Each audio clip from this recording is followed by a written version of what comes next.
Hello, welcome to Paul's Picks, where we pick my favorite vehicles.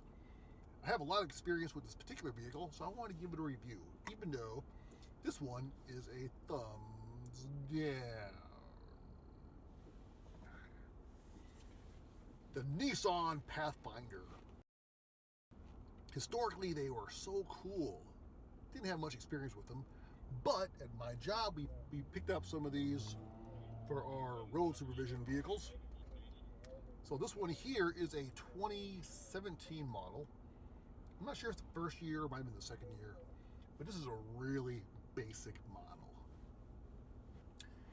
And the first year, or the first couple of years, whatever, this first version of it looks like a minivan. When actually our managers, our boss says, we got some new vehicles, I was pretty excited when they said they were Pathfinders, because the original Pathfinders were hardcore, boxy and tough. So when they showed those, we're like, what the heck is that? They changed the model to make them streamlined, aerodynamic, family-friendly, boring, barely a half step up from a minivan. And actually, I think I prefer a minivan over this.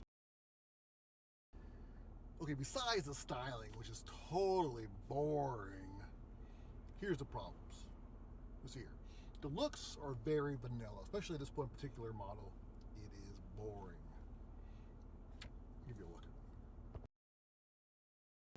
Here are the gauges, which are not horrible. You know, it's not bad. Steering wheel isn't horrible. They got some gauges. This is a very basic model. The overall design is dull.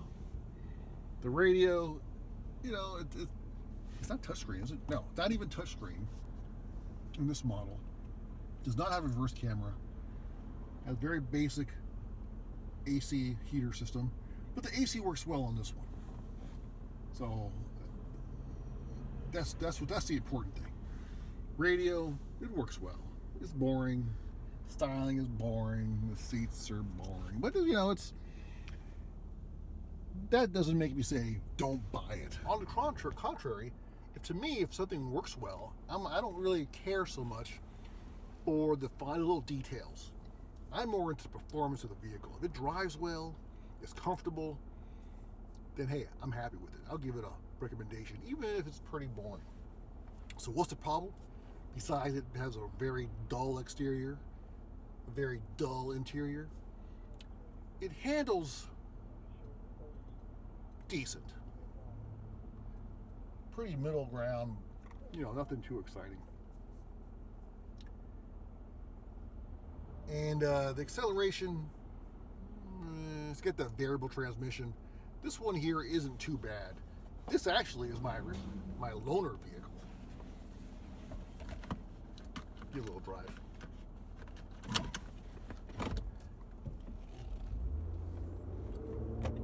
My vehicle that I usually use is a 2019.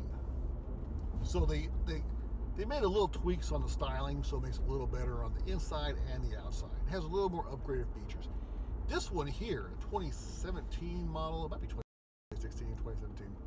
It shows on the sticker that it's a 2016, but it was in December. It was built in November. So a lot of times when it's built that late, it's probably for the next calendar year.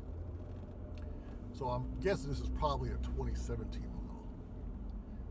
Anyhow, it only has one it has one serial lighter auxiliary adapter.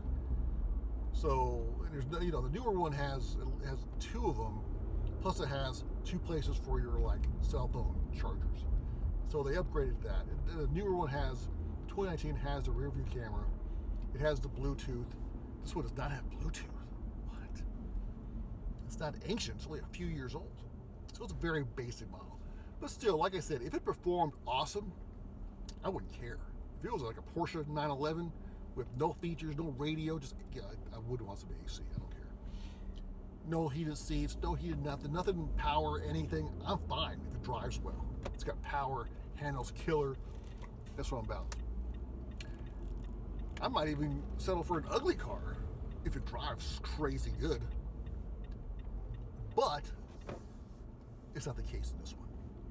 This one here, if it drove reliably, I would say it's fine. But here's the problem. My vehicle is a 2019 with under 10,000 miles, is in the shop.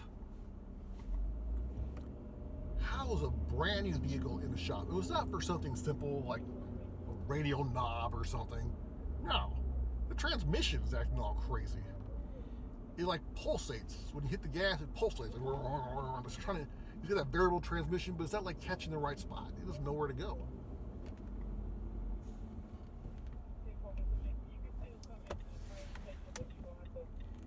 And this model, this one here, it actually drives better. The transmission works decent, I guess. I don't know.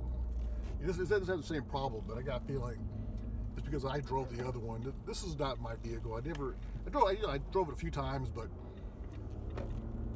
I think I might drive a little hard. Probably because there's not much power in this thing. It's got a powerful motor, but the transmission eats up all the power, so it doesn't. You can't feel it. It feels slow. So I probably end up hitting the gas harder than normal on my old bike. Because I had the Pathfinder replaced a Blazer. Is it a Blazer? Yeah, a Blazer. And that thing had 170,000 miles on it. And I drove the heck out of that thing. Drove it hard, drove it basically the same way, but yet I never had problems with the engine or transmission. This one, under 10,000 miles, transmission is, I don't know what's wrong with it. It might just need an adjustment, but it's not, it's in the shop. This one has a problem with the brakes. And this one has about, it has 58,000 miles on it. And the brakes pulsate like a crazy person. You hit the brakes, when you go in a decent speed and you hit the brakes kind of hard, it's like pulsating. Blah, blah, blah. Steering wheel's all going back and forth real fast. Like, and that's the reason why I would never consider a Pathfinder. Now, granted, of course, if they fixed it all up, they changed the variable transmission. I don't even like variable transmission. It has a very crappy feel to it to me. I like the surge of power when it drops a couple gears and takes off. Personally, I like a manual even more, so you get the whole feel of the engagement. The new transmissions, the new automatics are actually faster than the manuals. It used to be the opposite. But you lose that fun of connection. I'm sorry. Manual's the way to go.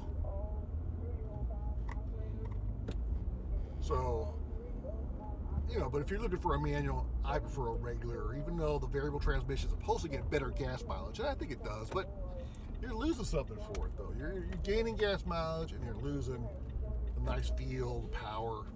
So, okay, so I'll make it short, sweet. Those are the reasons why I would not recommend the Nissan Pathfinder. Besides it being dull exterior, dull interior, and lack of power. The brakes are fine, but they're not special. The handling is fine, but not special. But it's just because, dude, it breaks down. What in the world? A vehicle this new, you should be able to push it to its limits without it falling apart. Or else they shouldn't have limits. They're not there just for show. They're there to use. So use it. So make it so, you can use it. Anyways, thanks for watching my non-pick for today. This is my non-pick, the Nissan Pathfinder. I like Nissans too. I think I do. I had an Xterra. I liked it. Had problems a little bit, but not bad. It's a pretty tough vehicle, to tell you the truth. All right, thanks for watching.